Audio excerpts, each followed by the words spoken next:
I was thinking too, going back to your like analogy of, finance and health and things like that. Like we are very quick to get 3 quotes on getting your deck repaired, right? 3 quotes on getting a cheaper price for something or the best price or the best quality. Like that's pretty standard, right? Like if you're going to have a contractor come to your house, you're just going to go with the first, right? Or a woman. Right.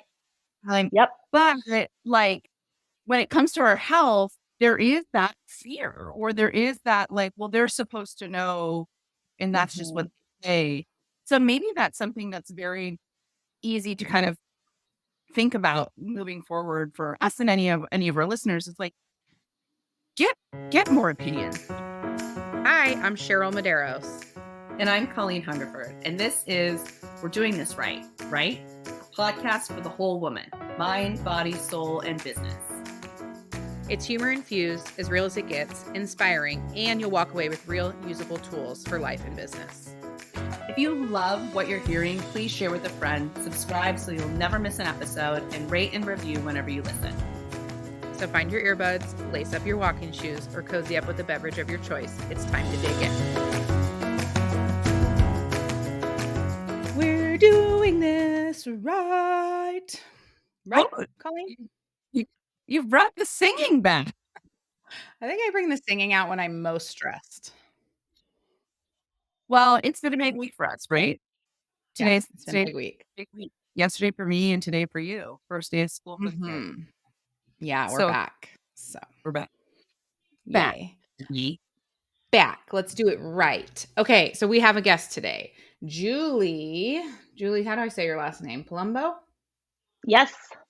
Okay, I nailed it. Go me. So Julie is a certified nutrition consultant and a holistic health coach. She inspires individuals who are on a mission to feel better physically and mentally in order to boost daily energy and productivity. Rather than focusing solely on what one should and should not eat, she focuses on long-lasting habit changes and mindfulness that provide individuals with the proper tools to lead a healthier and happier life. Well, I'm so glad you're here. Yeah. When you put Teach that in your me. bio, that not focusing on what people should and shouldn't eat, because I feel like that's like a really big, you see that all the time, eat this, not that, or don't eat this or Mhm. whatever. And man, I'm like, okay, well, what the hell am I supposed to eat? Because sometimes people are like, grapes are bad. And you're like, really? Like, Yeah.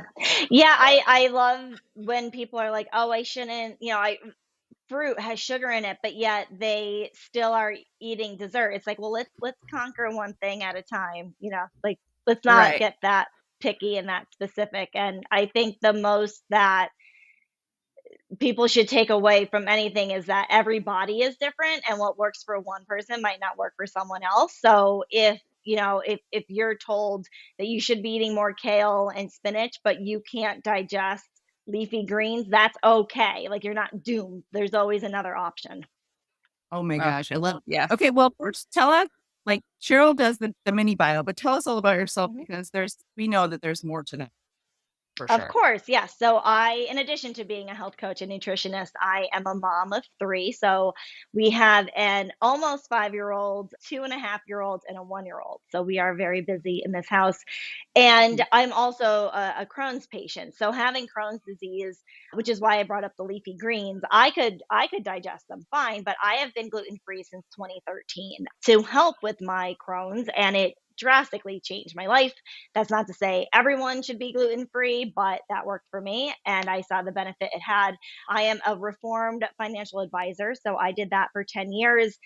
My health suffered. I was constantly stressed. I was stuck in this vicious cycle of being sick and stressed for most of my 20s. And it wasn't until I changed my own health that I realized that there was so much more out there that could be accomplished when you're healthy. And I was opening up to my clients about it, and they were sharing with me their own health journey.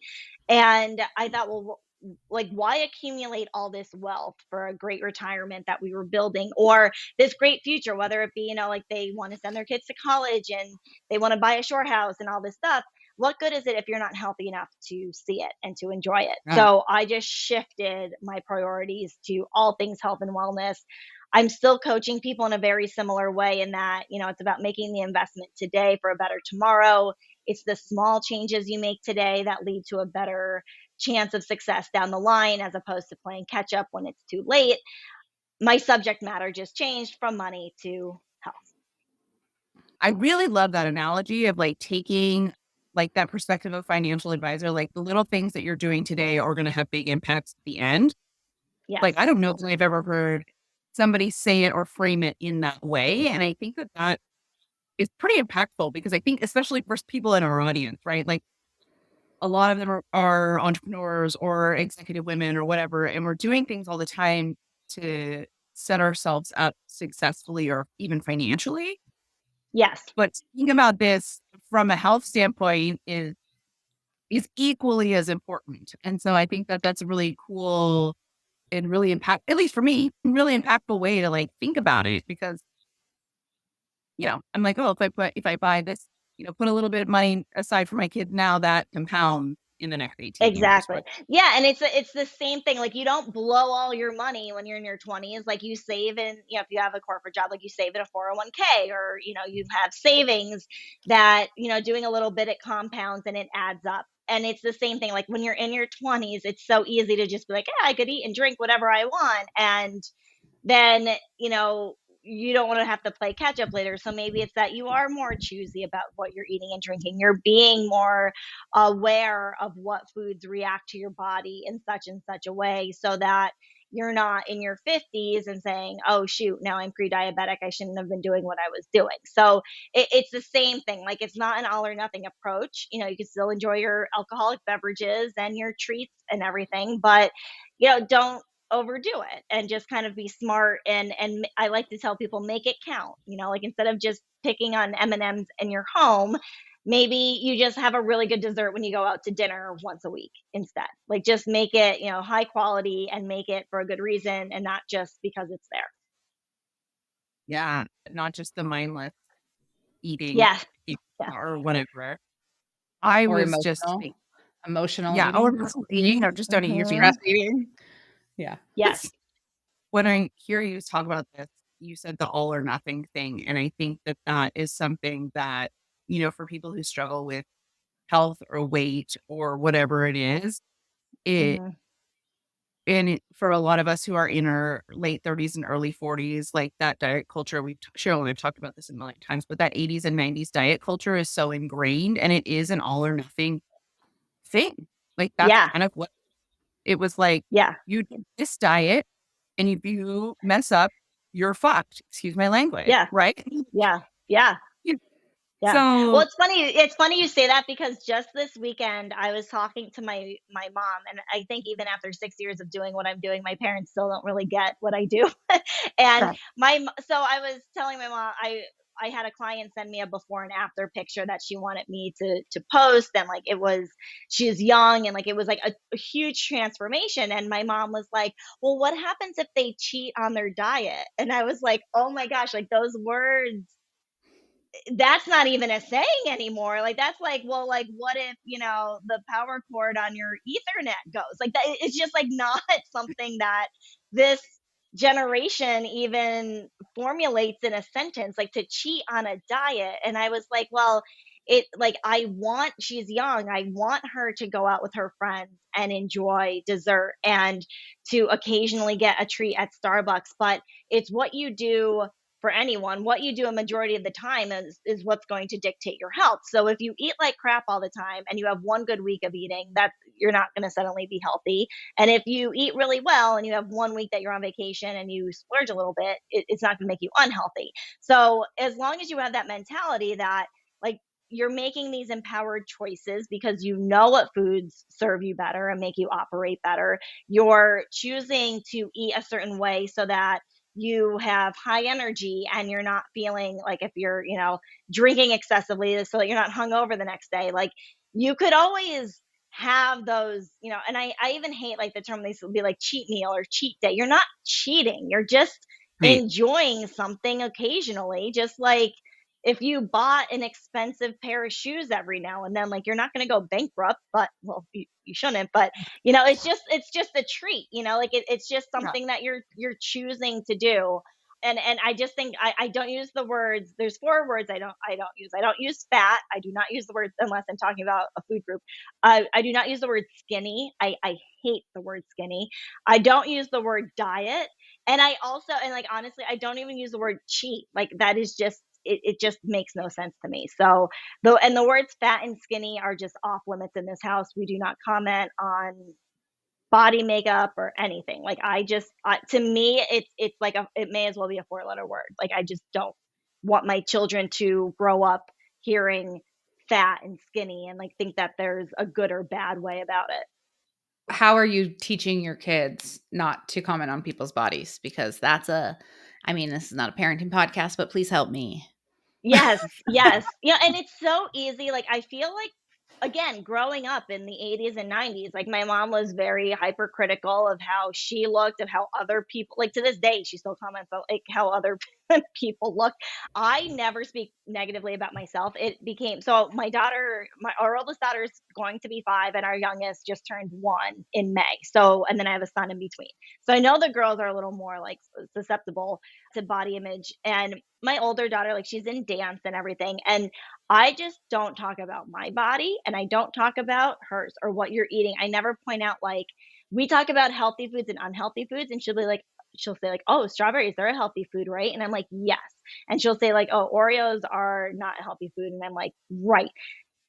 But back in the day, I feel like they used to use the word like fattening. Like, "Oh, like is it a Yeah. fattening?" But like, "Oh my gosh, like no." Well, And I learned, my daughter was only 2 and like she was imitating how I was getting ready. Like she was using like an eyelash curler. I'm like, wow, like obviously I never taught her how to do that. She's just picking it up.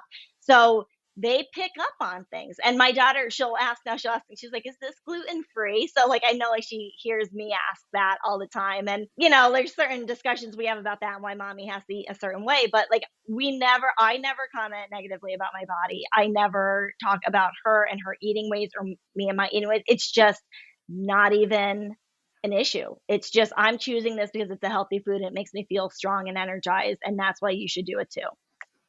I've yeah. been really adamant with my kids about telling them, you know, our bodies are always changing. Mommy's is changing, yours is changing. Like it's normal for our bodies to change and that's fine. And then I have like after being on prednisone for my own health journey and then having all the Yeah. kids, my body doesn't look like it used to look. It's bigger than a lot of the other moms' bodies and they have questions about that. And I just say like, this is the size that mom's body is right now, but mom's Yeah. healthy and doing well. And I'm putting healthy food in my body to give me energy. And then we also will talk about like, they are sugar fiends. And I'm like, well, that Hmm. might not make you feel good later. So, like, let's think about that. And I have really tried to frame it around like how you'll feel because Yes. truly at this point in their life, it's a behavior in a and like a sugar crash situation that I don't Yes. want to Yeah. take the path with. We try and talk about we might not feel good later if we eat all of that right now. Like that's a fun food and that's fun to eat sometimes, but let's start with healthy Yeah. foods that will make us feel good first. They can't first of all, their kids, their metabolism is going. Even like the girl I just worked with, she's going to be a senior in high school. Like calories aren't an issue. Like if anything, kids need more calories. But I love that you say that. Like, how are you going to feel after? What are these high energy foods? And our daughter knows, like, I don't know, red food dye and her just don't mix well. And she knows now, like, I can't have the red food dye, and she will say it. And I'm like, okay, good.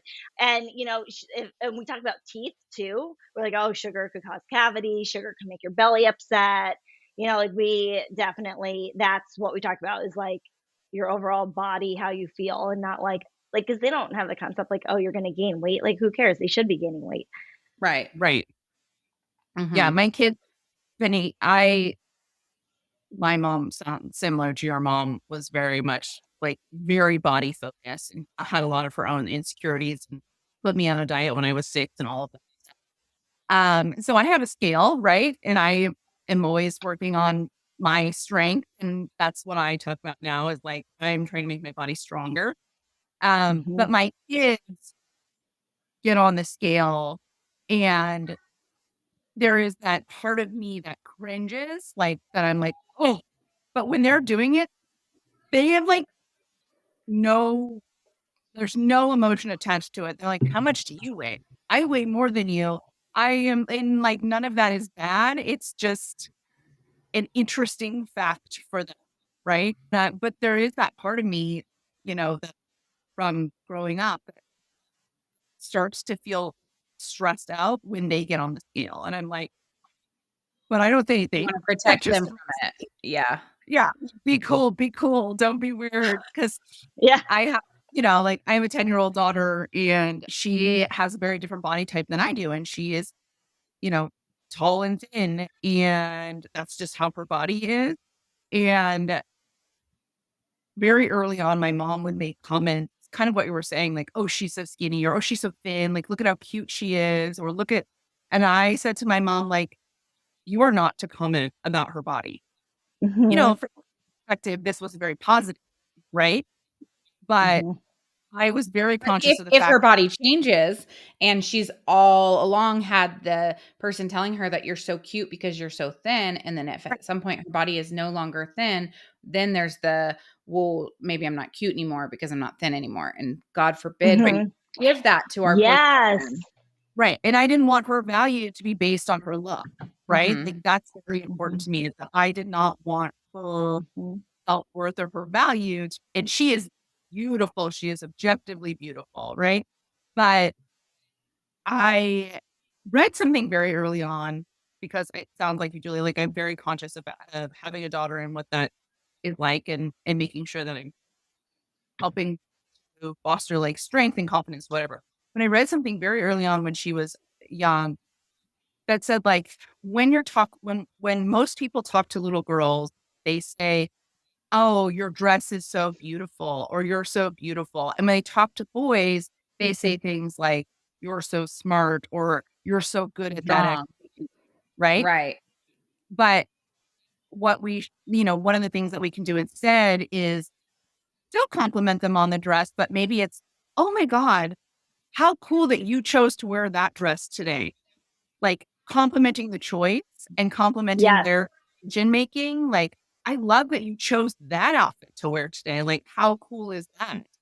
Like, "You're so smart, you're strong, blah, blah, blah." But like that to me was really impactful really early on and stuck with me. And so, listen, I'm not perfect, but I am trying so hard with her. And we don't talk about bodies at home and we don't talk about other people's bodies. And Yeah. they see me exercising and they like to come in and do exercise, Hmm.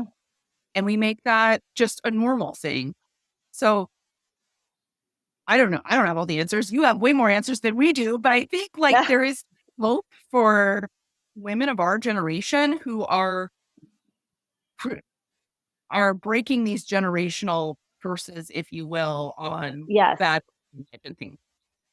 Yeah, and it really a lot of the work I do with clients is that image shifting. And it's confidence. It's not about the size you're wearing. It's not about the number on the scale. My motto is it's not about being skinny. It's about being your best whole self. And that's mental and physical health. And I was at my skinniest when I was, and I hate using that word, but I weighed my least when I was sick with my Crohn's and I felt like a shell of myself and my mental health was awful and I just felt disgusting. And my friends were like, "Oh my God, girl, like your bikini body is going to be amazing this year," because they had my surgery in April. And I'm like, "Yeah, I literally am on a liquids only diet because I have a chronic illness. This is not, ooh, bikini bod. Look at me. Like, this is miserable." And I just want my clients to feel confident. And I have a client now, and she said her goal when we started working together was, she said, "I want to look hot in whatever I wear." And I got her a mug on Etsy that says she looks hot in whatever she wears. And that is the mentality. She's a lawyer in New York and she wants to be able to put on anything in her closet and feel confident. And I don't care what size that is. No one can Right. tell you what that looks like. I have clients who say, "Well, my husband compliments me, but I don't feel it." And that Mm, is just as important as opposed to like if you said I am confident in my body and other people don't compliment it. Like, it doesn't matter what other people say, it matters how you feel. And I want that to transfer through because it really affects yourself and how you interact with your spouse and your children and your job, and like it radiates. So whether you just need that confidence, So I am never going to tell someone you need to drop X amount of pounds, or like I work with clients who have to gain weight because they're in a similar situation as me that I was years ago. I'm never going to tell you what your ideal weight is. It's being strong. It's, and I don't even like using a scale because you could lose inches and the weight on the scale does not change at all. So I say go according to how your clothes fit. My first ever client was a volunteer firefighter who had Crohn's disease. He couldn't carry the weight of his equipment and he couldn't Yep. hold the hose himself, and his goal was to gain weight so that he could hold the hose himself. So we had him gain weight in a very healthy way, not just eating, because he, of course, he has Crohn's. Like when he's eating sugar, it's going to hurt his stomach. So it's never like there's not a one size fits all approach, and there is not a right or wrong in your body size. And I love your idea of saying like that is, I'm glad you chose that, or that is really cool, or you rock that, or like, like you look really confident in it, and as opposed to you look pretty in it, because like why put all the emphasis on that?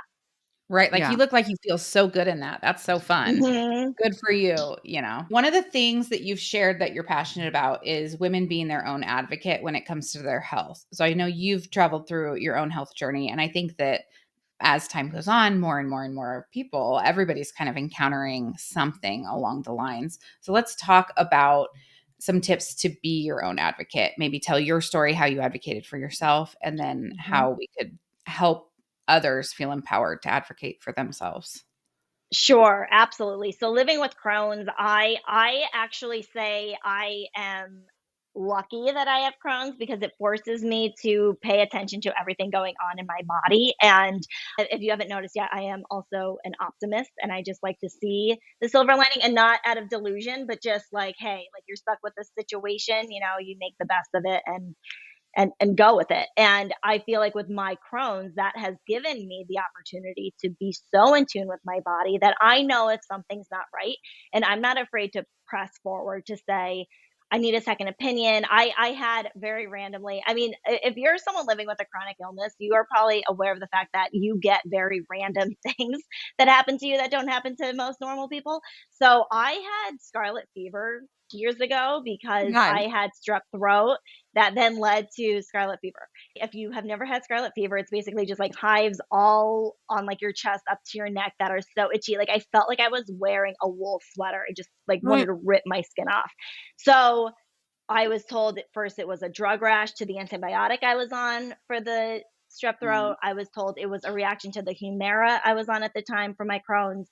I was not getting any relief. I was going to the ER. I finally, on my own, I just went to a dermatologist and I was like, this is obviously a skin issue. And he took one look at me and he's like, you had strep, the same virus that, or the same bacteria that causes strep causes scarlet fever. Put two and two together, boom, I was cured. And it was because I didn't accept any answer basically that they were saying. Another example, like not even, I mean, this is for women who have children during pregnancy. I first of all, I got a colonoscopy before every time we try to conceive to make sure that my Crohn's was in check. And my friends laugh at me. They're like, you're the only one I hear of who requests a colonoscopy. I requested one 2 months before my wedding because I was like, I don't want to risk being in a flare for my wedding. I did it before trying to get pregnant because I didn't want to risk having it. I've been in remission now since 2016, but you never know. I got married in 2018 and then had kids 19, 21, and 23. And every time I checked out, it was great with my first pregnancy. And it's your first pregnancy, like you don't know what to expect. But I started getting really itchy on my hands and my legs at after a certain period of time in the day. It was like 10 o'clock would hit and I would just start scratching. And went to like my monthly OB appointment and I had a nurse practitioner instead of my regular OB, but I relayed this message and she's like, oh, but you don't have a rash or anything? I said, no. She's like, oh, that's really interesting. And she put the notes in and she's just like, let me know. Maybe it's like a soap that you changed. And I'm thinking in my head, like, I didn't change anything, but okay. So then I was like putting aloe on at night and like it was an itch you could not scratch. Like I was like rubbing my feet into my carpet to like scratch my feet. It was awful. So I'm up at 1 a.m. Googling like third trimester pregnancy, itchy lower extremities, nighttime. First thing that comes up is cholestasis. It was Yep. like textbook. And I I was can't like, believe she missed that. I messaged my I don't OB and the timestamp was 1:06 a.m. Like I will never forget this. Laying on the couch, 1:06 a.m. I said, "You will notice the time. I am up scratching. I relayed this to your NP last week. I have to be tested for cholestasis because if you deliver past 37 weeks, you're at risk of stillbirth." And I was in my last trimester. I demanded a blood test. They checked it and it takes like 10 days to come back because there's one place in the country that does it. So they did that and even they were like, "Okay, maybe we should wait a little to I had a scheduled C-section because of my Crohn, so they're like, "We'll move it up a week." I said, "No, that's still 38 weeks." Then I had to start getting non-stress tests and they wanted to bump me up to deliver at 36 weeks even. And I was like, should we do something in between? And I met with another doctor from maternal fetal medicine and he was like, yes, like if we could wait, like let any day after 36 weeks, like let's get as close to 37 as we can. And I remember the midwife coming in and she said, you know, you are going to be a great mom because you are already sticking up for your baby and your body now, even before the baby's born. And I was a nervous wreck being pregnant. Like I was not the counting down the days by any means. Like I was like, It's like every day this is holding not your even breath to happening. hope that you can Oh get to my the God. finish I was line. like, yeah, like I was terrified of becoming a mom, but that actually reassured me because I was like, yes, like I have taken care of my health so well up to this point. I'm not afraid to ask questions. I'm not afraid that someone's going to be like, you're crazy. Because I know a lot of people are. They don't like to push too much because they think people are going to think they're crazy. Like, worst case scenario, they're like, it's nothing, move on. But what if it is something? Like in my case it was. So I delivered her at 36 and 4 and she was great and she's the one who's going to be 5 now and like it blew my mind and I started posting about it on Instagram about has anyone experienced itchiness and people are like, "Oh, try this lotion, try that lotion." Other people, like, there were a few who are like, "I don't want to scare you, but you might want to ask." And by this point, I already had like the blood work like in motion. But it just goes to show, like, it scares me that there are patients out there who just take things at face value and yeah. don't decide to pursue because whatever their doctor says is like Bible. And you have to do your research and only you know your body. So if you know something's off, don't be afraid to get it checked out. If it's nothing, great. If it is something, even better, you caught it. The worst case is that you let it go and it is something and you should have spoken up. So I think having a chronic illness is beneficial in my experience. What I've noticed, and maybe you'll have a similar, is my doctors do take me seriously when I say that something's going on because I have many things like documented wrong with me. But Mhm. if you don't have that, it's even more important to speak up. Yeah. And like, if this doctor is not listening to you, this is not the right doctor. If this doctor tells you you shouldn't have a second opinion, we should report them to the medical board. Like, it Right. is just not okay to be ignored. I this week shared experiences. I have had like a really wonderful medical team for the most part. There have been a couple doctors that have been just terrible. And my friend reached out this week because her eyesight is having trouble and she's on an antidepressant. And her eye doctor said, well, when you get over the loss of your mom and the stress of that and get off the antidepressant, your vision will improve. And she's like, no, bro, what? So she reached out to me because she's like, I need a female practitioner because I need someone who's going to Yeah. listen to me. And I was like, well, yes. Mhm. And then she was talking about these boomer male doctors. No offense to, there are great ones, but a lot of them are just like, no, no, no, just No worries. They're not ignoring listening. you. I They're not had here.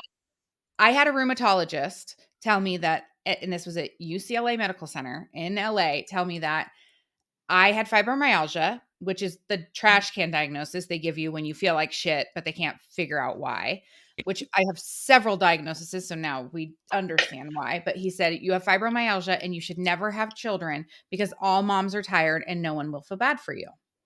What I the fuck is wrong with you? Then I had a Well, neurologist that I was seeing for migraines and I was taking Topamax, which has the nickname mm, Dopamax because it makes you stupid, yes. makes you forget everything. So I had a couple Yes. very scary things while I was on those medications. One was I almost backed into my friend's garage door, which like, okay, that could happen to anybody. That wasn't the part. It was the part that I couldn't figure out why I went backwards. when I was in reverse. There was like a disconnect. Mm. And then there was times where I'd get to a stop sign and I'd kind of be like, oh fuck, I don't know what I'm supposed to do. Like I just like I couldn't connect like what was coming next. Mhm. And when I told the neurologist, he said, I mean, you're just blonde. I'm like, are you for fucking real right now? Obviously, both those doctors were fired immediately, and those are extreme cases, but there's a little bit of this medical gaslighting happening everywhere, Yes. and it's Yeah. I mean, not okay. So, like, truly just do not take no for an answer. If you know exactly what you're describing, I know something's not right. Don't stop looking until you Right. find it. Right. Right. I almost get diagnosed with the kidney disease because the urologist said sometimes people just have protein in their urine and we have no explanation. No, bro, my kidney is being chronically attacked by my immune system right now, and you almost let that go. Yeah. That's yeah. crazy. Well, Cheryl, and I think, it's interesting we say like these things happen sometime. I think it's happening all the time because Yeah.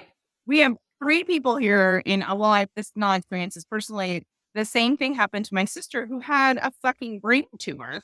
And, Wow. you know, like, again, somebody at UCLA was like, well, you just need to take this medicine for the rest of your life and you're never going to have kids. And my mom, my sister was like 20, she was like 20 at the time. And my mom stood up and she was basically like, Heal, like, we're going to go get a second opinion. And then she was able to have, then there was a very, not simple, but a surgery that she could have. And she has a 16-year-old, right? And so it's like, Mhm. while we're all here saying like, this happens sometimes, I don't think it's happening quite a bit. Like, Right. South Yeah.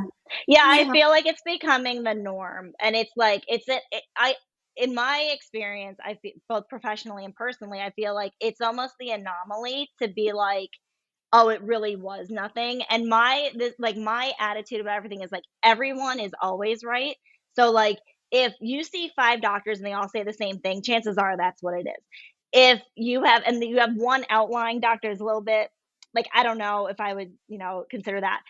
Same thing, like, I always thought, like, like, if you're dating a guy who's terrible and, like, everybody says he's terrible, chances yeah, are he's terrible. Like, if terrible. you have that one person who's, like, like, he's good, they're just being nice, like, whatever the general consensus is typically is right. So, if you're going to doctor after doctor and you're getting the same story, chances are, that's what it is. And every now and then, there is someone and if you wanna try something different, fine. But it blows my mind when people go to one doctor, they say, "This is what was said. This is it." It's like it just blows my mind, and to your point too, Cheryl, like you said, if the doctor says, like, "Don't get a second opinion," then they're not a good doctor. Like, you should all my doctors have said, like, "Get second opinions." I have gone on my own to get second opinions just to make sure that what I'm doing is right. Not that I wanted to change what I was doing, but just to confirm that my treatment for my Crohn's was right. So I went to the head of research at the hospital at the University of Pennsylvania to make sure that what I was doing was right. And like you just can never be too careful, Yeah. and the negative, like the downside, is just not worth it. And I work with clients to like create that plan going in. I think a big and I will say I think a big part of it, and I see it in my parents, is that they're intimidated. And I think that that's a big problem here to even talk about like why aren't you healthier? Why aren't you trying things? I think the intimidation game is really strong, and us talking the way we are, if there's a listener out there hearing how we've been disregarded so many times, then they're not going to feel confident in saying, "Hey, like, okay, now I'm gonna." So I already had one doctor not believe me. Now I potentially have to put myself through this again to have another doctor not believe me. I Yeah. think that really could wear on on your everything, mental, physical health. So I think going into it with a plan is really beneficial, and knowing like the right questions to ask, even bringing someone with you to the Yeah. appointment so that you might be overwhelmed with what they're saying. So have someone who is like an unbiased third party, like kind of taking notes and writing down questions. I always had like when I was always hospitalized for flares for like the first 5 years of my diagnosis. And I would just have a pencil and paper because you think of things and then the doctors do their rounds and you're always, well, at least I was always like tongue tied, like, oh, okay. And I would go back to my questions that I would have, like, if this, not that. And I am a very big fan of like the conservative nature first. Like they would be talking about like, oh, down the road, blah blah blah. I'm like, let's focus on the here and now. Like that's a Yeah. big thing. But I do think, just kind of having all the facts in front of you, all the questions prepared, so that when you go into this appointment, you're not, they're not sidetracking you, they're not discouraging you from asking additional questions. Like go in there with a plan and say, okay, this is what I hope to get out of it. These are the answers I want. And if you want someone to go with you to make sure that you're not missing anything, that's a really good plan too. You can also always voice record. That's a good option in the doctor's office. And occasionally, like I would FaceTime my mom in. Like my mom lives 5 hours away. She couldn't be here. But yeah, having a second person there that could hear it with you, so crucial. And Hmm. because like the day that I was diagnosed with the kidney disease, like past the like name of the diagnosis, I heard nothing else. Like air was sucked out of the room. Like he's referring me to UCLA. It was just like this whole, I'm like, what the fuck's wrong with me? And I had Alex and my mom there. We all heard different things. I heard next to nothing. Yeah. Yeah. I was thinking too, going back to your like analogy of, finance and health and things like that. Like we are very quick to get 3 quotes on getting your deck repaired, right? 3 quotes on getting a cheaper price for something or the best price or the best quality. Like that's pretty standard, right? Like if you're going to have a contractor come to your house, you're just going to go with the first, right? Or a woman. Right. Um, Yep. but like when it comes to our health, there is that fear or there is that like, well, they're supposed to know, and that's just Hmm. what they say. So maybe that's something that's very easy to kind of think about moving forward for us and any of our listeners. Is like get get more opinions, right? Yeah. Like Yeah. 3 quotes about your diagnosis because that's where you're spending your health unit, if you will, Yeah. right? Like what it like Yeah. money. That's how you're Yes. spending your health, like, and that is more important Oh, I than love that. I yeah, love that. That's so good. And I love too how, yeah, like I do feel like it is, I mean, doctor's appointments aren't easy and like they're long. And I think if they were easier, and you wouldn't have to wait for an hour, that'd be different. But all that aside, like, yeah, why not? Because and I do a lot about like you're investing in your health. It's like your health costs money or time. Like it costs something. And I'm a contributor for inflammatory bowel disease.net. So I write a lot about having Crohn's. And one of the articles I wrote about was the cost of Crohn's. And mhm, medication costs a lot, doctor's appointments cost a lot, losing time off work costs a lot. Like all it costs something, whether it be preventative care or your time or whatever. So at least make sure that you're spending your time and money where you're improving. So if it means that you have to spend an extra 3 hours total to see two more doctors, so what? You're like, it's better Time than well spending spent. 3 Yeah. hours, right, it's better than spending 3 hours, or 3 days hospitalized because you're not doing the right thing. So, like, look at where you're spending time and money and prioritize, because it may be worth spending more in the short term, like more time doing one thing to save you time later on. Or it may be that you're spending more money now working with a health coach, but it's going to save you from being, getting sick days down the road, even if you're not like chronically ill. Like it's just right. the cost of living Well, essentially. Yeah, one of those possibly. two costs that you're describing, you get to schedule yourself. And the other one, you are at the mercy of when your body gives out. So would you like to be Yeah, in control of your schedule, or would you like do you want to be reactive to like when your body's given up? right. 100%. Yeah, and you're either proactive or reactive, and I'm Mhm. always in the position of being proactive because things don't go away. I think that's the thing too, that people think like if I just ignore it for long enough, it'll go away, and it never does. It only gets worse. So like I have clients who are like, "Oh, like I have this little thing. I'm afraid to make an appointment." And I get that. Like you, especially, like, you get bad news after bad news. Just kind of want to bury your head in the sand, be like, if I ignore it, it's going to go away or it's not real. But that means then you're also not treating it. And, you want to get to the root cause. And same with people who like, they know that if they get blood work, it's not going to look good. It Mm, you have whether you know it or not, the numbers are the numbers. Like, you have high cholesterol whether you know it or not. So the sooner right. that you could address it, and I do feel like, medication goes only so far. Like, I think you need it. Like, I'm on a medication, but I think my diet is a big part of it. And I like to give the analogy, like, if you're sitting here banging your knee on the table and it gets red and swollen and you take Motrin to get rid of the swelling and redness, but you keep going back to banging your knee on the table, you're never fixing the problem. So by just like ignoring it and being like, it's going to resolve itself, or I'll just take this to like to cover it up, or deal with the ailments, until you get down to the root of it, and like, see your doctor or whatever, like, it's just not going to go away. Like, you really just have to address it head on. I wouldn't remember the period of my life where like it felt like every time I went to the doctor, I was getting a new diagnosis, and it was hard, and it brought me down. Like every time I'd go, I'd feel so discouraged, like, oh God, like, and then I had this reframe of like, I didn't change when I walked into that office. Like wasn't a different person from when I walked in to when I walked out. So what those appointments did was give us information, and Hmm.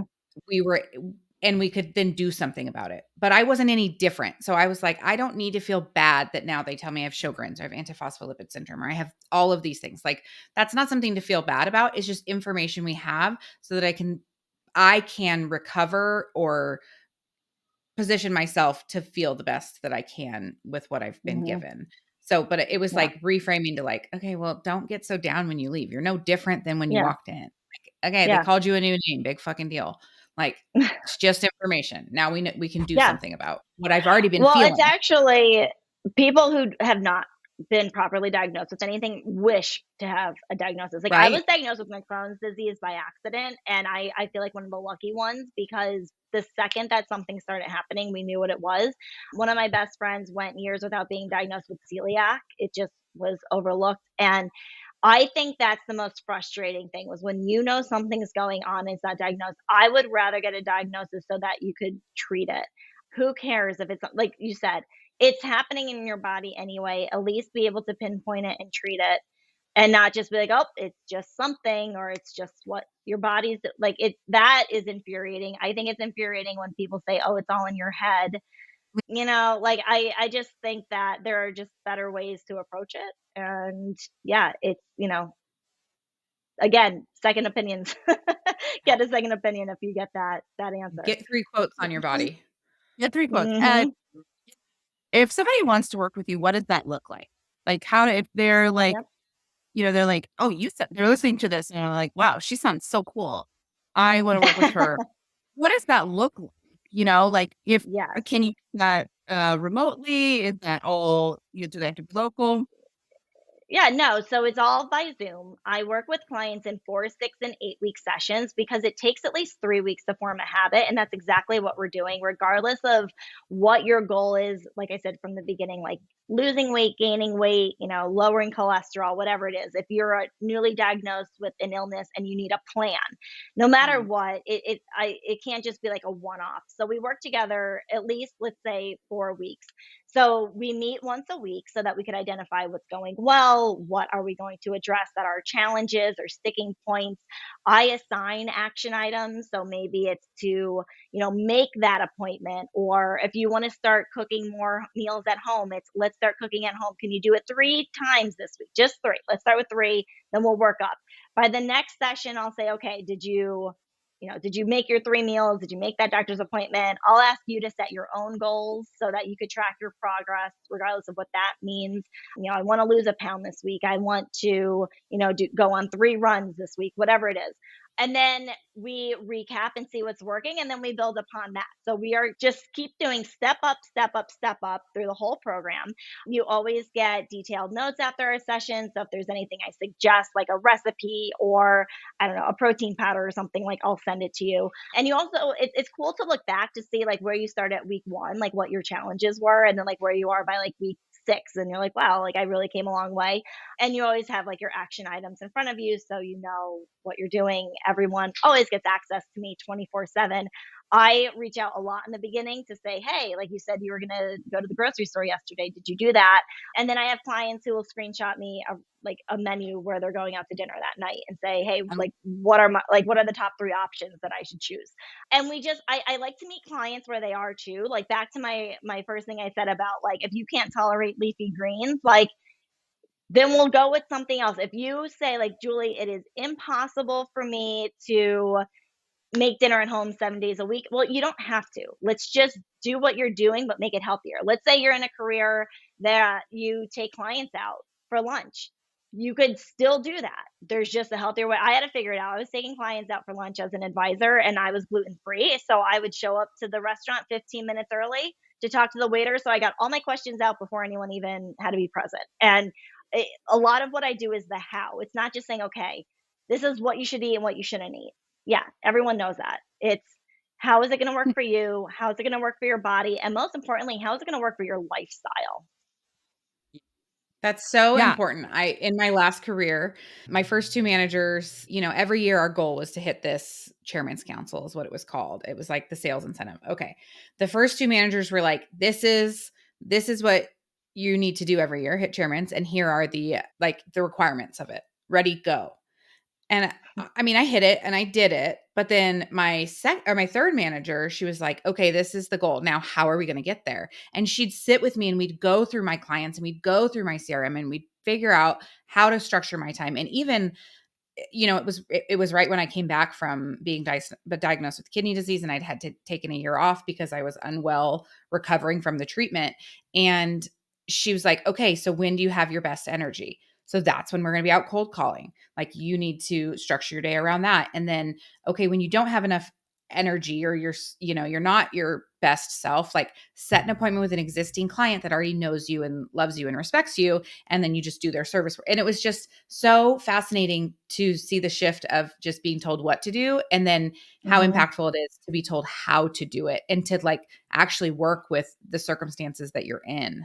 So powerful. Exactly. And that actually drove me to be more than just a nutritionist, but a health coach too, because the health coaching is the how. And when I had my nutritionist who had me go gluten free, like that was great, but she didn't understand my lifestyle as a financial advisor getting to work at 7 a.m., not getting home till after 9 because of like client events and stuff. So she was like, oh, just make like, instead of grabbing your muffin with a bagel and coffee on the way to work, which is what I did because I walked to work, make scrambled eggs with spinach in the morning. And I'm like, I don't have that time. We're Like, doing that's that. not practical. So I figured out like make a smoothie to go. And like I figured out go to the restaurant 15 because she's like, make all your meals at home. I couldn't do that. I couldn't pack my lunch. I had client lunches. So I had to learn by myself to like show up at the restaurant early. And 80% of everything we do is out of habit and 20% is knowledge. So just because we know we should be doing one thing doesn't mean we're doing it. So I get the most joy at working with my clients, very similar to you, Cheryl, and saying, like, look at your day, here's what to do. Like, if you have to prep dinner at 8 a.m. because that's the half hour that you get as opposed to 5, who cares? Like, then do that. Like, it's not like, you have to do what works best for you, and here's how you're not just, okay, make dinner at home 3 days a week. Here's how you could take the steps to make sure that you're getting dinner on the table 3 days a week. Like, there's a big difference in that. I think too, most people know what they need to do, but the Mhm. how's the hard part, right? And Yeah, that yeah, like we all know, like for the most part, like if you eat less calories than you expend, like you'll lose weight, right? Like theoretically, it all works. But how do I do that? And who's gonna help me do yeah, that? Already overwhelmed with everything else. Like I am yeah, somebody I'm like, just tell me what to do. yeah. Like I Yeah. can figure And accountability goes a long way too as an adult. I mean, we're all adults. We could wake up every day and eat cookies for breakfast. Who's going to stop us? Like, we need someone to say like, okay, you commit to doing this. Did you do it? Similar to a manager, like, hey, like, here's what we're doing this together. And I think that really helps in people And like I get it all the time. Like I have a little Julie in my head saying, "Don't have that extra glass of wine." And like if that's what it takes in the beginning, then yeah. And then eventually it's your own habit of only ordering 2 drinks while you're out. Like you don't need a Julie to tell you not to. Like you just naturally your new norm is drinking 2 glasses of wine at dinner instead of 4. Like that's how it's really designed. And then I think we all Great. need that. Like I'll give this last example because I know I have to run, but I am 41 and I had not gotten my mammogram. And one of my best friends was like, "You need to go get your mammogram." And I was like, "Okay, yeah, I will, blah, blah, blah." And she would ask me like every single day if I scheduled my appointment. And then she would send me the link. And she would send me the link. And she's like, "I am going to keep sending this to you until you report back to me that it's scheduled." And it was like so irritating, to be honest. And I was like, "God, I'll just do it." And then I did it. And I wouldn't have done it otherwise. I would have just put it off because I was scared, like Mhm. in the weirdest way. My grandmother had breast cancer, so I should have been more proactive, but I was scared. Um, and it's fine. Everything's cool. It's good. But it was like, sometimes you just need somebody to like Hold your hand. push you and Mhm. yeah, and or push you or shove you out. And it just depends on what it is and what you're doing in your life. So thank you for being such a wonderful person, a light and coach and amazing mom to your kids and to so many people. And Oh, thank you my so much for pleasure. Okay, but let's talk about how people can find you because I'm sure everybody Yes. wants, like every person who listened today, I'm sure you're like, I need a Julie in my head. So how do they Yes. hire a Julie to be in the brain with them? Sure. So they could go to my website, which is bestwholeself.com, and there is a little link you could click to schedule a complimentary call. I have a few free downloads that you could do too, like a few PDFs. You can follow me on Instagram. It's at my name, Julie, middle initial M, Palumbo. And you could also send me an email to julie@bestwholeself.com, and I will be happy to answer your questions. awesome. Wonderful. Thank you so much. Okay, go out and Oh, crush that mother of 3 entrepreneurhood, okay? Yeah. Keep hearing doing it you. right. Yeah. Thank you. They are my reason. Honestly, it's amazing how and and like going back to like just to hit the nail on the head there, like I invested in my health before I even had kids Yeah. because I wanted to make sure that I could do that and that now I could take care of them. So I have to take care of me in order to take care of them. So if anyone's out there being like, "Oh, I don't have time to take care of myself, I'm taking care of my kids," you have to take care of yourself to take care of them. Because if you're not, then who else is? Like you just really it's important. And the whole, put your oxygen mask on first, it's 100% true. Like you have to take care of you so that you can be the best mom, dad, partner, whomever. So yeah, it starts with you. Preach. Thank you. Alex, did you hear that? We need to take care of Yeah. ourselves first. Sorry, it's just a little shout out to my husband who doesn't listen. All right, you guys, thank you for being here. We'll see you next week. That's a wrap. Thank you for joining us on this journey of laughter, life, and growth. And remember, you're not alone on this path to success. We're right here with you every step of the way. Please remember to hit that subscribe button so you never miss an episode. And if you found value in today's conversation, we'd be thrilled if you would leave us a review on your favorite platform. Your feedback means the world to us. And don't forget to share this podcast with your friends, family, and anyone who could use a good laugh and some practical insight into navigating the challenges and triumphs of our minds, body, soul, and business. Remember, we're doing this right.